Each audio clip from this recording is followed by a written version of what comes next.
Licenciado, para mí es un gusto realmente estar en contacto con ustedes, tal vez poder transmitir algo de todo lo aprendido, de todo lo que se está trabajando y en varios años desde los cuales yo he comenzado muy joven y lo hago con mucha pasión, ¿no? Entonces, acepto esta invitación de la Universidad Vizcaya de las Américas, del licenciado Jorge Richard Rechín, del licenciado Ismael Lechuga, ¿no? A quienes conozco, tuve el gusto de poderlos conocer en una visita que ellos también realizaron acá a Bolivia. Y bueno, ahora estoy a sus órdenes.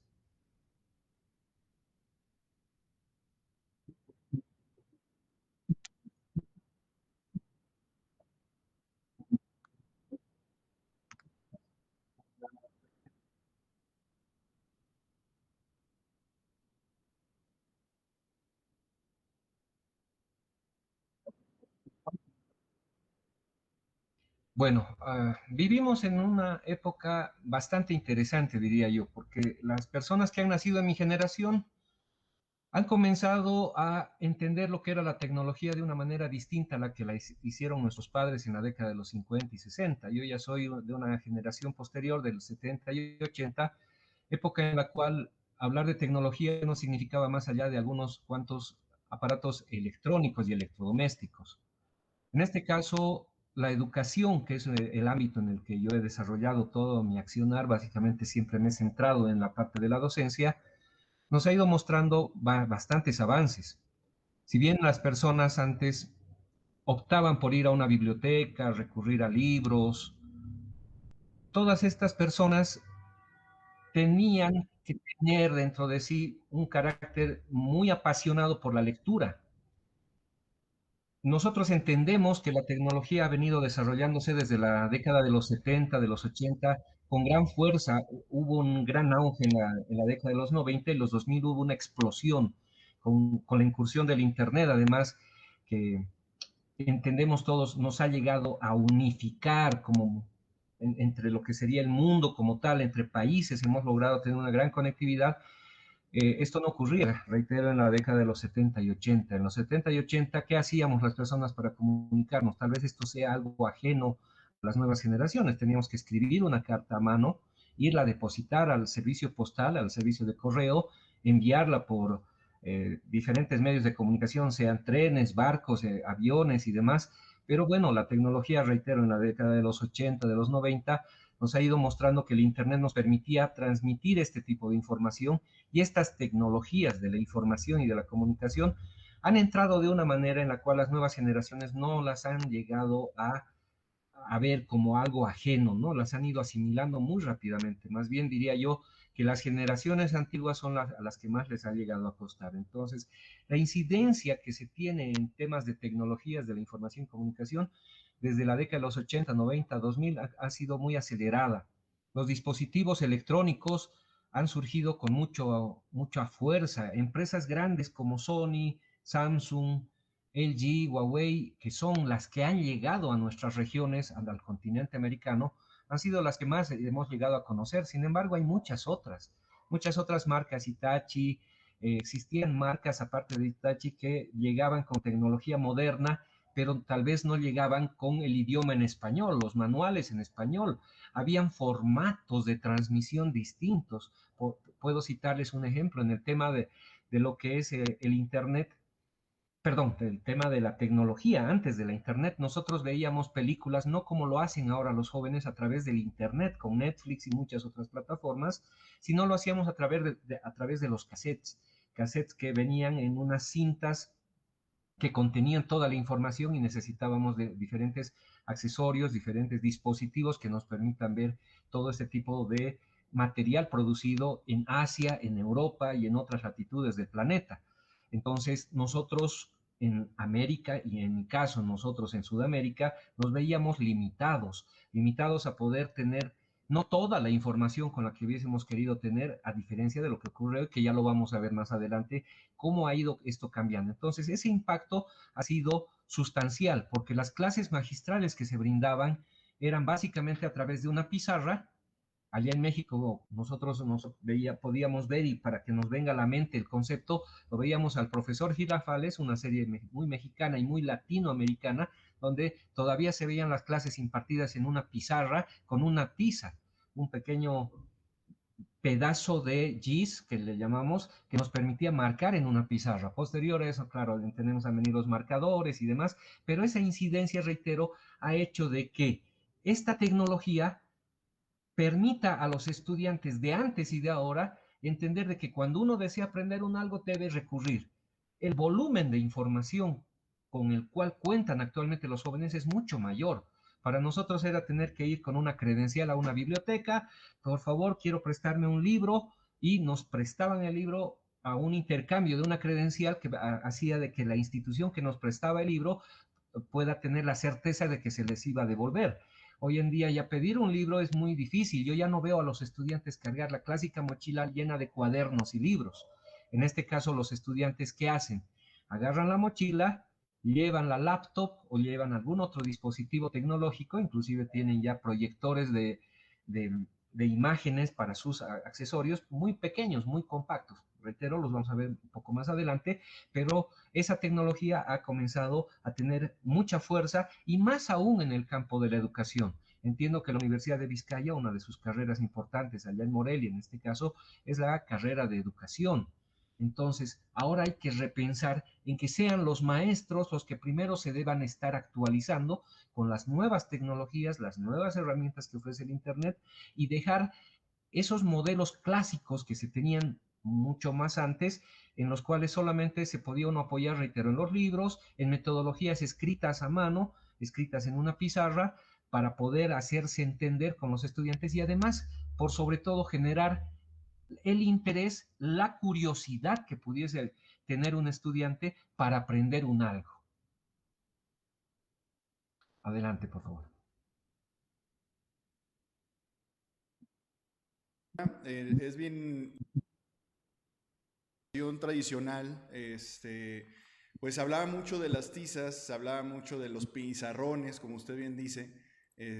Son tiempos en los que una educación tradicional en todos los países, pienso yo que Centroamérica, Sudamérica y Norteamérica debió haber pasado también por este proceso de conocimiento, pero sí sentaron las bases de lo que hoy conocemos como la educación moderna, con las nuevas escuelas, las nuevas corrientes pedagógicas y todo el sistema que tenemos que hacer uso. Quizás, maestro, en este tema que estamos abordando, tener demasiadas tecnologías no ha complicado en estos tiempos la labor del docente, no lo ha hecho más retador, no lo ha, o en ocasiones no ha simplificado el conocimiento.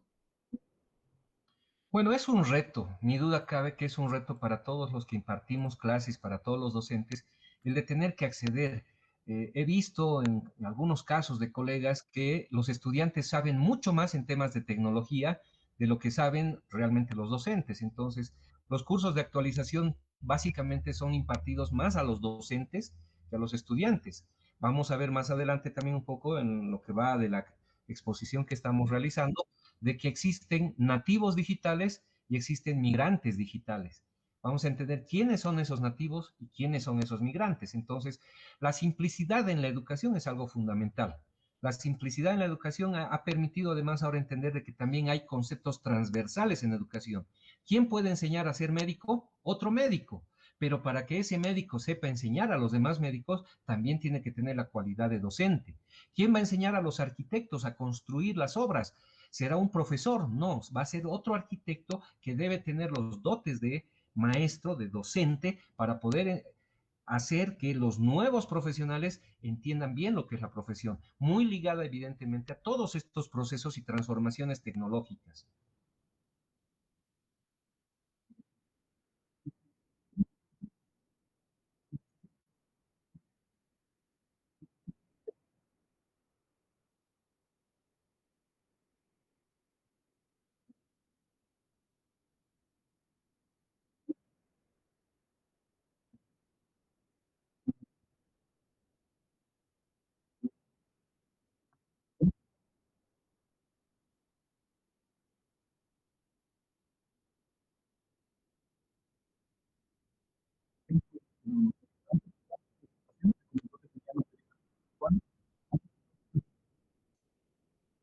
¿Te considera que deba de ser ese peso? ¿Cómo se puede valorar? ¿Cómo se puede llegar a medir el peso de las tecnologías en la actualidad en la formación de los estudiantes? Muy interesante la pregunta. Voy a compartir pantalla, por favor. Solamente le pido que me dé retorno cuando ya la tenga en pantalla para que yo ya pueda responder esa pregunta. Ahí voy a compartir. ¿La pueden ver, por favor? Sí, es correcto. Entonces, tenemos justamente el motivo de esta presentación, que está relacionado a cuán importantes son las TICs para la educación. En este caso, cuán importantes son, son fundamentales, porque nosotros estamos viendo esta forma de unir a la humanidad con todos los cambios tecnológicos que vayamos a tener. Antes pensar en que pueda haber tecnología o inteligencia artificial era algo muy irreal, muy fantasioso. Podíamos verlo en las películas, pero hoy en día ya vamos viendo esta transformación, ya vamos entendiendo de que la humanidad se va dirigiendo a todo lo que van a ser, por ejemplo, la biomedicina, la domótica en el caso de las construcciones, en el caso de la educación, nosotros vemos estos cambios en cuanto a la cantidad de herramientas que se han disparado desde el momento del surgimiento de la pandemia, que antes ya habían plataformas educativas, ya había el concepto del e-learning que todavía no estaba siendo utilizado y bien desarrollado y tuvo que ser a consecuencia de esta pandemia que muchas de estas tecnologías se vayan a meter dentro de lo que son los procesos educativos. Para un estudiante antes de la pandemia hablar de un Zoom no era muy lógico, tal vez era más utilizado en los conceptos de lo que es son los avances del comercio virtual, el e-commerce. El e-commerce ya estaba echando mano de todo esto, sin embargo, con el surgimiento de la pandemia que ha afectado al planeta entero, el e-learning ha comenzado a tener saltos cuanti y cualitativos muy importantes. ¿Por qué? Hablamos ya de las nuevas plataformas educativas y en este caso les estoy mostrando, por ejemplo, en qué era de la tecnología estamos viviendo actualmente. Con estas tecnologías yo había surgido, eran los primeros indicios de tecnología que entendía que se estaban dando, pero hoy en día vemos lo siguiente, perdón, voy a pasar acá, a la tecnología en las carreras universitarias. Es un sinfín de herramientas que se tienen. Si yo hiciera una pregunta a alguien de los que está presente en este momento y le dijese, ¿cuántas plataformas educativas conoces? Tal vez me pueda mencionar en un promedio de cantidad de plataformas que conoce, unas 5, unas 10, unas 15, hasta ahí podemos dejarlas, pero si yo le preguntase a alguien, ¿podría mencionarme a alguien las 50 mejores plataformas educativas o herramientas que conoce para los procesos pedagógicos que hoy en día se están desarrollando? Ya tendríamos, como cualquier persona común y corriente lo haría, limitaciones para decir qué cantidad realmente existen. Nosotros podemos apoyarnos en aquellas como el Zoom, el Google Meet, podemos hablar de un Classroom, hablar de una otra plataforma que ya está más ligada al tema de la educación como el Moodle. Podemos hasta ahí entender. Podemos seguir echando mano de algunas como Dashboard que nos están ofreciendo la gente de Google, como son las pizarras virtuales. Podemos hablar de otro tipo de software que está relacionado a las animaciones que hoy en día se dan para crear y el contenido educativo y pedagógico, pero por mucho que quiera yo hacer un listado en este momento con ustedes, yo no creo que haya alguien que me pueda citar de memoria más de 50 herramientas entre páginas web y software que pueda ser aplicado en conceptos de educación. Por mucho que lo hiciera, reitero, estaríamos abocándonos mucho a lo que ocurre en nuestra región. Pero si vemos un poco más allá, ¿qué estará ocurriendo en el continente africano, en el continente europeo, en el continente asiático, en otras latitudes realmente de donde cada uno de nosotros vive? Le faltarían, porque el Internet realmente es un mundo demasiadamente grande, tan grande que el siguiente concepto a donde nosotros actualmente estamos ligados y estamos viendo en este caso lo que tecnologías afectan cada carrera cuenta además con cierto software especializado de su área. Los arquitectos echarán mano del AutoCAD, softwares especializados para la construcción, pero el entender el concepto es muy grande. Por eso decía que ya estamos llegando a un límite en el cual las computadoras nos van a permitir de a poco ir entendiendo y asimilando lo que van a ser los procesos de la computación cuántica. La computación cuántica todavía no está siendo totalmente entendida, se las va a manejar en carreras como de las ciencias puras, pero en el área de la pedagogía entendámoslo de que cualquier profesional que quiera impartir clases dentro de sus conocimientos a otras personas que estén en estas carreras, tendrá que elegir concretamente unas 5 o 6, exagerando 10 herramientas tecnológicas, que ya es mucho decir 10, pero por lo menos unas 5 tendrán que ser de dominio total para que los estudiantes a los cuales les quiere transmitir todos sus conocimientos y toda su información puedan entenderlo. Entonces, hablar de un profesional en educación que quiera poder impartir clases, va a poder hacerlo en diferentes rubros, pero va a tener que ser, hay una gran diferencia. Saber mucho de la profesión y poco de las herramientas, o saber mucho de esas herramientas para enseñar poco de una profesión. Entonces hay que saber balancear y contrastar todo lo que uno va a querer llegar a transmitir. Entonces, cada tecnología que se va a ir utilizando en las carreras universitarias estará específicamente determinada y relacionada por la cantidad de conocimientos que uno va a querer transmitir para poder hacerse entender y comprender perfectamente con los estudiantes. Lograr además que no haya dispersión en la atención es otro de los grandes retos de los docentes, porque vemos que en las aulas muchos estudiantes optan por distraerse también. Es tan, puedo decir, es muy arriesgado para un docente querer impartir clases cuando saben que los estudiantes puede que estén más atentos a las redes sociales que a las páginas web que el docente tal vez quiera en ese momento impartirlas para mostrarles las virtudes, las bondades y las cualidades que les pueden enseñar. Entonces, todo esto que estamos viendo en este segundo punto, que está relacionado a tecnologías de las carreras universitarias, va a que cada profesional de su área pueda determinar cuáles son las 5, 6 o 7 u 8, exagerando las mejores 10 herramientas y páginas web que va a poder utilizar. Porque si vamos a querer meternos a aprender de todo, quien mucho abarca, poco realmente puede contener en el momento de transmitir, poco aprieta, se dice, pero poco va a poder transmitir porque va a haber un mundo muy grande en el cual se va a perder tanto el docente como el estudiante. Adelante, por favor. Perfecto, maestro. Pues, ¿qué se puede decir respecto a esto? Sí, otro de los grandes retos también es lograr la atención del estudiante.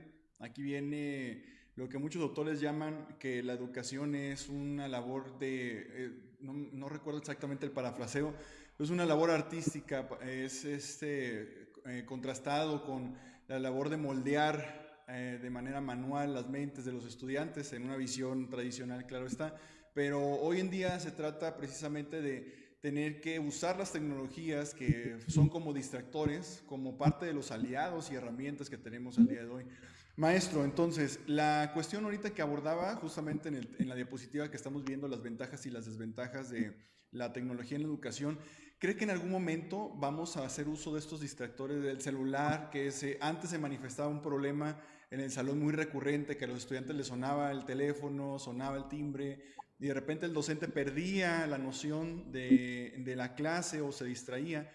En este caso, las tecnologías ya serán aliadas en el aula de manera híbrida, de manera presencial, o seguiremos todavía tratando de trabajarlas a la distancia o afuera del aula de clases. A ver, entendiendo qué son ventajas y qué son desventajas. Ventajas, el acceder a mucha mayor más grande cantidad de información, a mucha mayor. El volumen, quiero que se me entienda, es mucho más grande.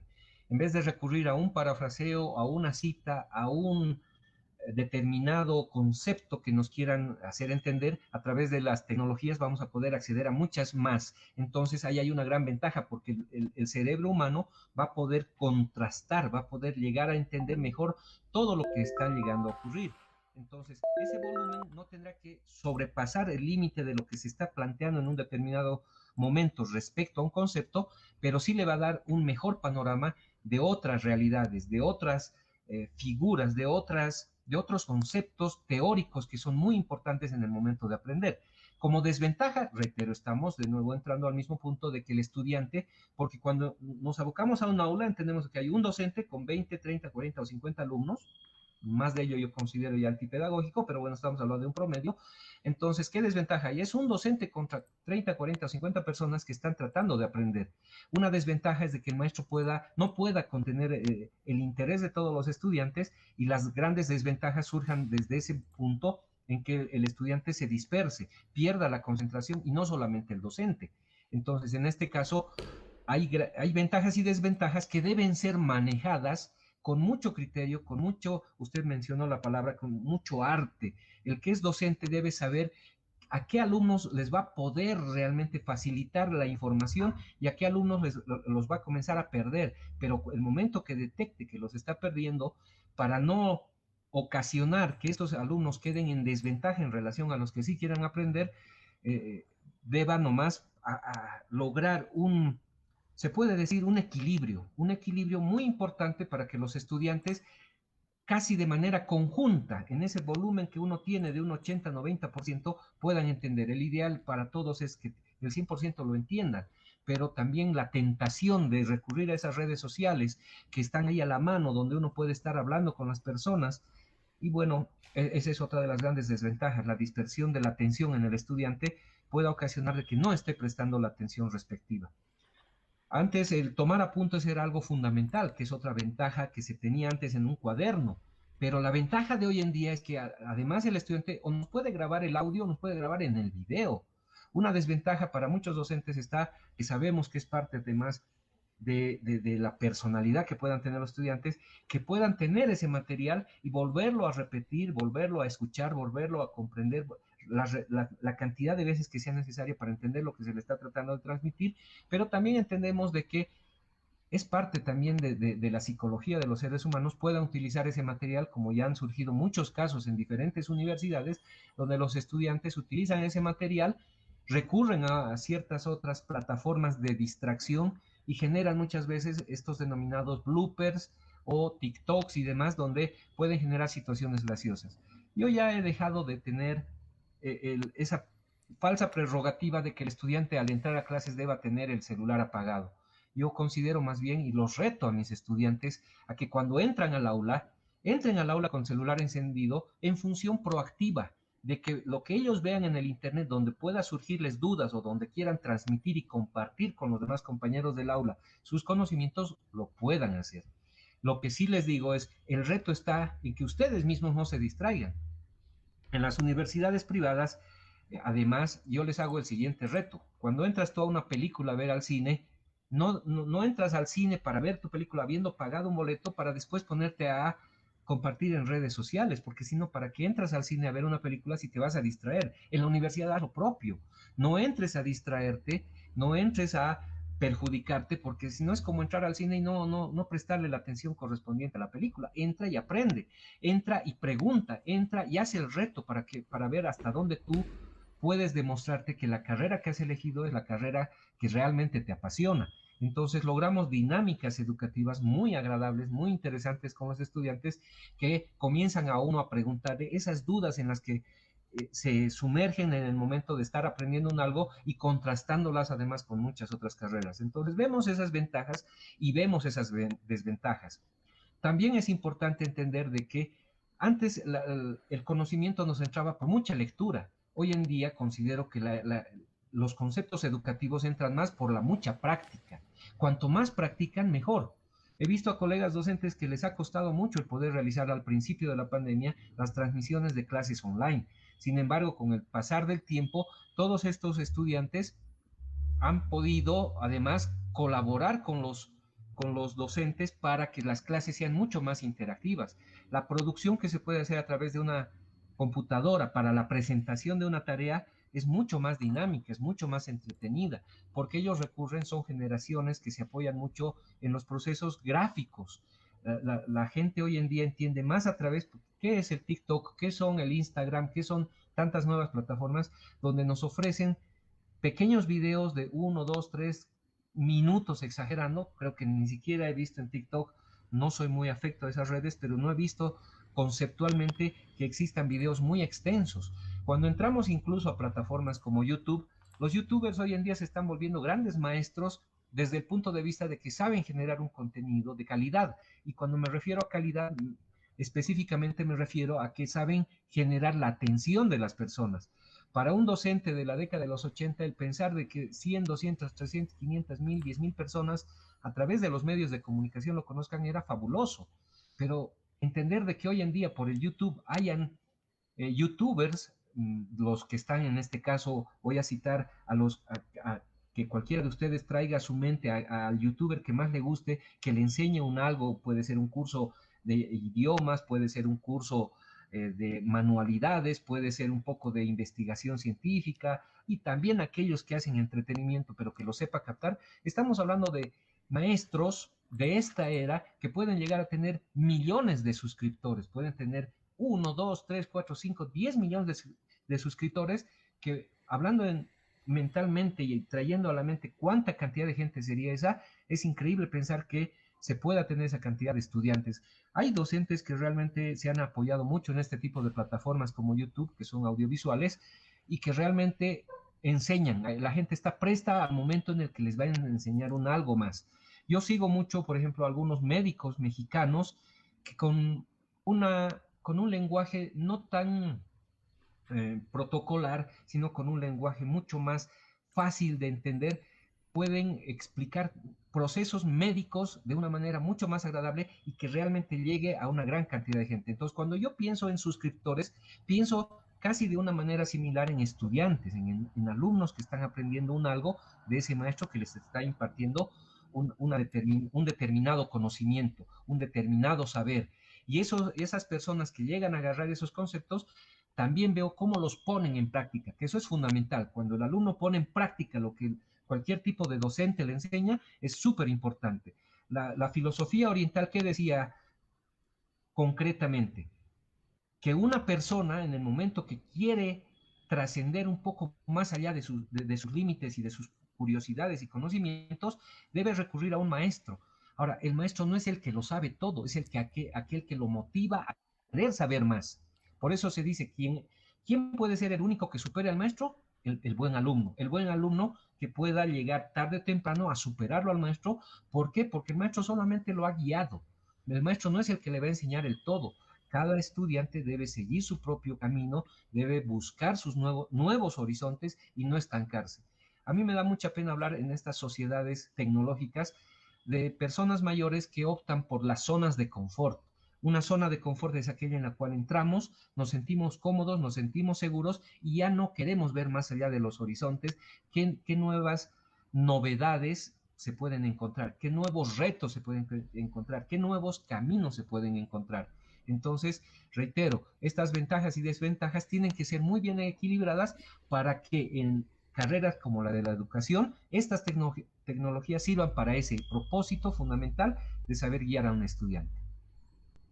Sí, definitivamente no es el equivalente a que el maestro se transforme en un TikToker o que se transforme en un influencer, sino que a través de los medios digitales llega a una mayor cantidad y volumen de personas. Nota de eso es, por ejemplo, en este momento nos encontramos en una intervención, en una interacción binacional y que día a día en la creación de contenidos, estos maestros que a lo mejor son nacidos en Bolivia, son nacidos en México, son vistos en Argentina, en Chile, en Estados Unidos, en Europa, y que son utilizados también quizás en referentes para hacer las tareas, para hacer sus actividades académicas. Sí, podemos pensar en varios edutubers, que es esta categoría de docentes que se han dedicado a impartir clases en Internet, una serie de docentes. Sin embargo, el grueso, la parte medular de todo este proceso de las tecnologías se viven al filo del cañón todos los días en las escuelas de educación básica, de educación media superior, en la educación universitaria, en el que el docente a lo mejor hace su contenido en el salón de clases y a veces, pues, francamente, intervienen otros aspectos más allá del contenido que tiene, porque al final el contenido de la carrera pues ya está preestablecido, ya hay un diseño y hay una investigación que soporta las clases de los maestros, pero en la forma en la que elaboramos los contenidos. Muy interesante este tema, maestro. ¿Algo que quiera añadir respecto a las tecnologías? ¿Alguna recomendación? Ojo, ¿alguna recomendación que quiera hacerles a los docentes a partir de aquí?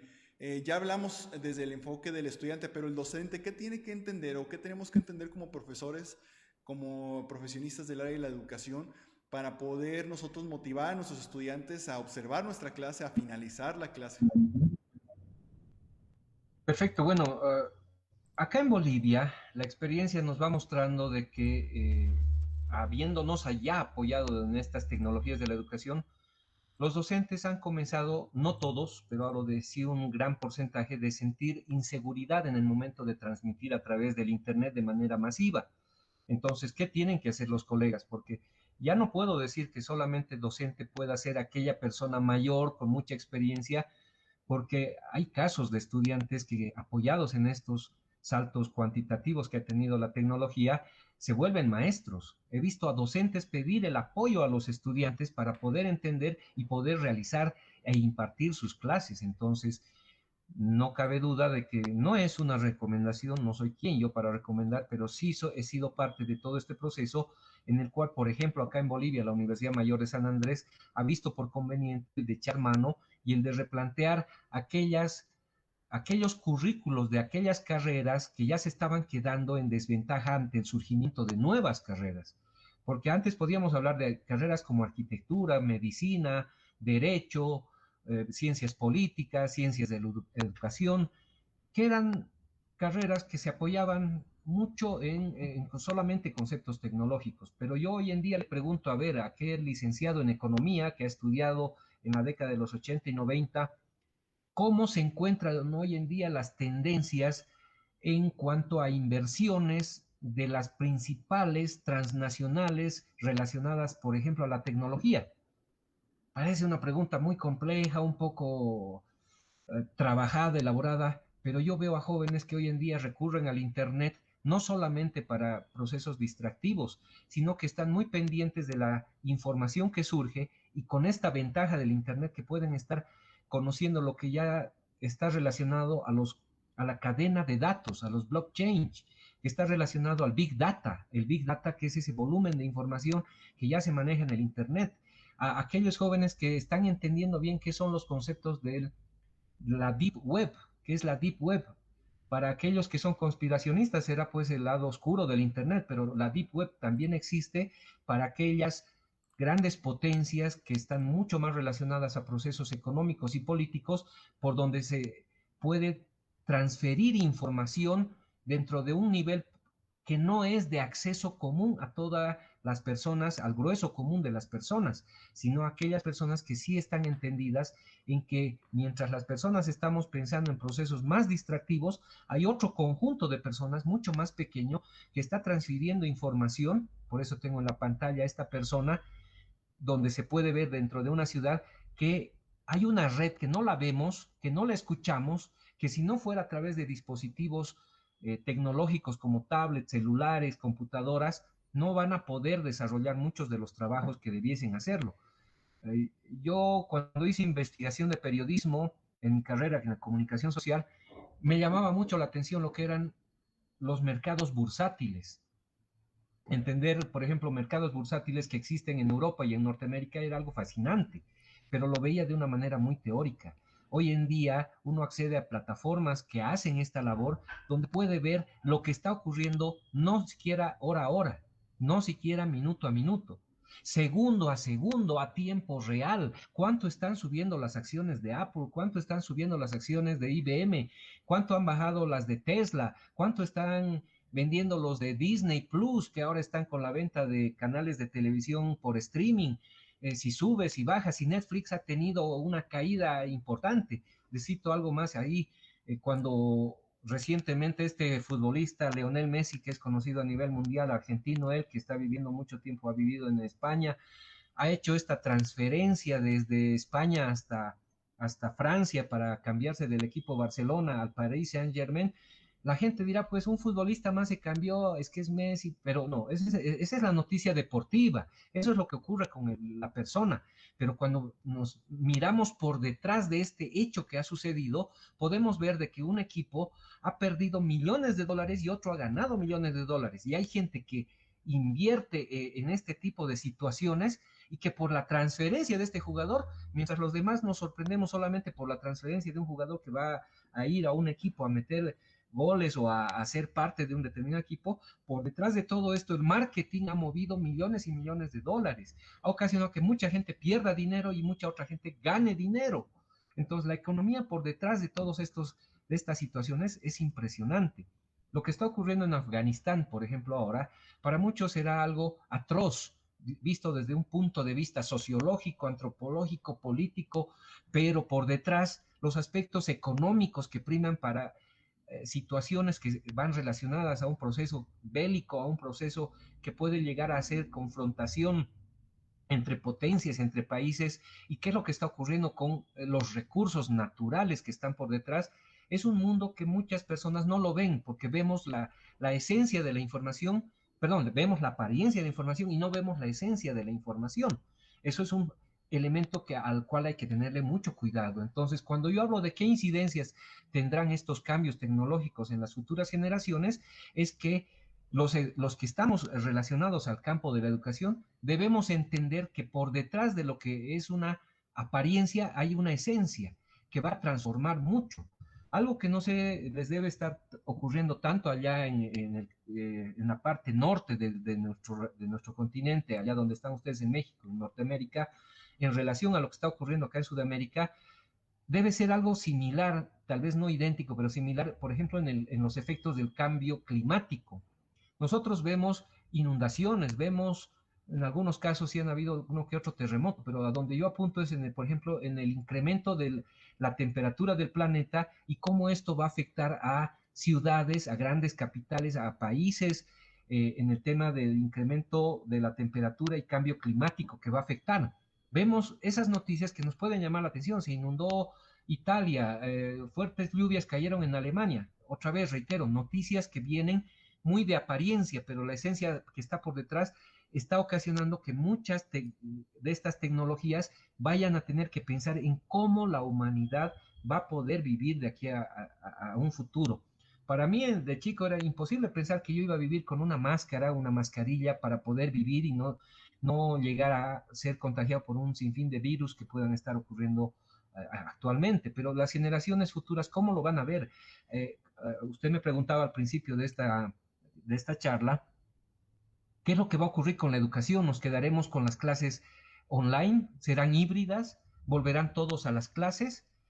Algo que ya ha cambiado es el hecho de que se ha podido ver de que las universidades hoy en día no solamente pueden impartir clases a los alumnos que vivan en las regiones donde estén establecidas, sino de que puedan ganar estudiantes de otras ciudades, de otros estados, de otros países, o sea, poder tener estudiantes a nivel global. Entonces, ¿qué incidencias van a tener estos cambios? Van a tener incidencias muy importantes. Primero, el de tratar de que muy a pesar de las culturas que pueda tener cada región, hoy en día se va a tener nomás que ir pensando de aquí al futuro de que idiomas como el inglés, no será tal vez de mi mayor agrado, pero el idiomas como el inglés tengan que ser idiomas universales porque un docente va a tener que impartir clases a gran escala, va a poder tener estudiantes tal vez de otras latitudes del Asia, y si fuera el idioma, el inglés, que es uno de los idiomas un poco más utilizados en el planeta, o diría yo el más utilizado, pueda ser la base de la educación.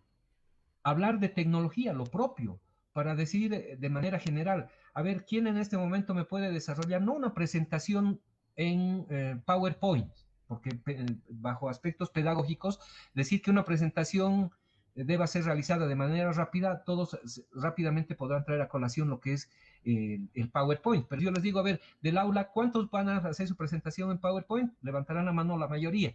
Pero si los les digo, ¿cuántos pueden hacerme en Prezi? Es otro software que se utiliza, no de los más conocidos, pero es otro que sirve para hacer presentaciones, lo hará un porcentaje menor. Entonces, si vamos a comenzar a impartir clases con herramientas, tendremos que entender como docentes que tenemos que tener algo en común con todo este grupo de gente que nos va a llegar y va a querer aprender un algo determinado. Son ventajas y esas incidencias van a hacer de que un docente tenga esos retos, de mañana tener estudiantes que puedan conectarse desde otras latitudes con otros idiomas y serán también parte de esas mismas tecnologías las que nos faciliten la comunicación. Hoy en día hay aplicaciones donde uno puede hablarle en un determinado idioma y la aplicación lo replica, pero ya habiendo hecho la traducción a tiempo real. Claro. Pues estamos hablando de que si yo puedo impartir clases en este momento en el idioma español, si tuviéramos ya los accesorios correspondientes que ya existen, podría también estar yo saliendo para comunidades que puedan estar hablando otros idiomas. Entonces son esas incidencias a las cuales no hay que dejarlas pasar por alto y a las cuales hay que tenerles el cuidado respectivo para poder entender de que debamos estar al pendiente de todos los nuevos surgimientos de los avances que nos ofrecen las empresas relacionadas a la tecnología para poder hacer de que esas generaciones futuras puedan todavía tener ese apoyo de aquellos que nos hemos metido al campo de la docencia y poderles enseñar de una manera adecuada. Excelente, muchas gracias por esta participación, maestro. Le quiero mandar un saludo a Federico Fernández, que nos pone desde nuestra publicación. Lo felicita, excelente, gran disertación. Maestro, entonces, para finalizar esta plática, esta charla magistral, que fue muy interesante y de hecho abre la puerta también a explorar un modelo de clases. Me gustaría más adelante, si está dentro de sus posibilidades también y disponibilidades, conocemos sus grandes ocupaciones en Bolivia, en todas las universidades donde colabora, pero de poder elaborar una clase modelo en el uso de las tecnologías y colaborar con inclusive estudiantes reales para que se den una idea más o menos y quizás los maestros puedan tomar algunos consejos de esa clase o algunos ejemplos.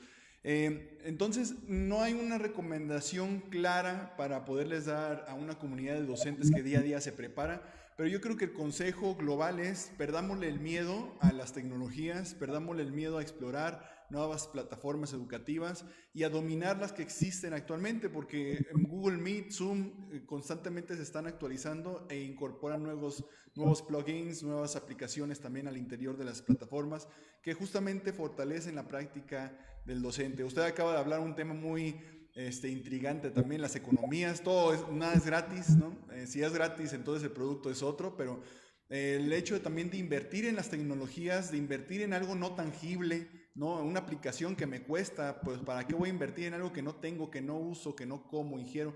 Pues también es importante el instrumentarnos de esta manera y el cómo va a ser fundamental. Muchísimas gracias, maestro. Qué gusto tenerlo en esta plática. Esperamos tener otras intervenciones suyas, intervenciones de grandes profesionales. Aquí en unos minutos más tendremos también al ingeniero Iván con nosotros, haciendo gala también de una plática, ofreciéndonos contenidos de calidad también desde Bolivia. Muchísimas gracias, maestro Juan Ramón. ¿Alguna última palabra que quiera dar, algún consejo, algún mensaje a nuestro auditorio? Bueno, sí, a todos los estudiantes, entiendo de que se ha dirigido también de una manera tal vez un tanto más especial a los estudiantes de educación. Hay que tener en la sangre realmente el deseo de enseñar. Cuando uno lleva en la sangre este deseo de enseñar, le va a perder siempre el miedo y nunca se enfrasquen, nunca se queden ahí, porque los estudiantes, y con esto que quisiera más o menos ya ir concluyendo la de la participación, ya son nativos digitales, ya no son esos migrantes como nosotros que estamos tratando de entender, son nativos, han nacido casi con un chip incorporado. Entonces, ese es el consejo para aquellos estudiantes de educación que ustedes tienen, de que hay que saber salir de las zonas de confort, de que no hay que privarnos, no hay que ponernos la venda en los ojos y más bien debemos estar prestos a poder asimilar todo lo más que podamos y transmitirlo. Si usted me ha mencionado de que en algún momento podamos transmitir a algunos otros colegas de una manera ya más específica cuáles son esas herramientas que nos pueden dar esas ventajas, Quedo a sus órdenes también para poderlo elaborar, crear el contenido correspondiente e impartirlo. Va a ser un gusto también podérselos transmitir, porque sí estamos manejando muchas de las plataformas, no solamente de Google Meet, sino hay muchas otras que les había mencionado, que ya las podríamos ver de manera más concreta. Excelente. De mi parte, un cariño grande, un abrazo grande a todos en la Universidad Vizcaya de las Américas. Yo los aprecio, los he llegado a conocer allá en Morelia. Dios mediante este año espero poder estar de nuevo por allá antes de fin de año y visitarlos allá, compartir tal vez ya de manera, si pudiese ser, dependiendo de la pandemia, de manera presencial con ellos, y también cuenten con el apoyo desde acá, desde Bolivia, porque también sé que tengo colegas, así como el ingeniero Iván Escobar, que estarían prestos si ustedes llegasen o si nosotros fuésemos, para poder seguir compartiendo todo esto que nos apasiona, la educación. Maestro, un gran abrazo desde Bolivia, quedo a sus órdenes para cuando usted así lo requiera. Muchísimas gracias por todo entonces, maestro. Estamos en comunicación. No se olviden de dejar sus dudas también al auditorio que nos acompaña para que eventualmente también tengamos la oportunidad de que en las siguientes colaboraciones con estos profesionistas de calidad, de excelencia, podérselas externar y que los contenidos puedan girar en torno a la respuesta de estas incertidumbres. Otro tema también importante deberá ser, y yo creo que podemos darles esa sorpresa más adelante, maestro, el diseño de algunos cursos binacionales también que podrían a bien tener de cursar de manera especial los estudiantes. Pero eso lo dejamos para después. Muchas gracias, un abrazo, maestro, también muchas gracias por la colaboración. Nos vemos en unos minutitos más para continuar con estas charlas magistrales desde Bolivia. Un saludo. Gracias.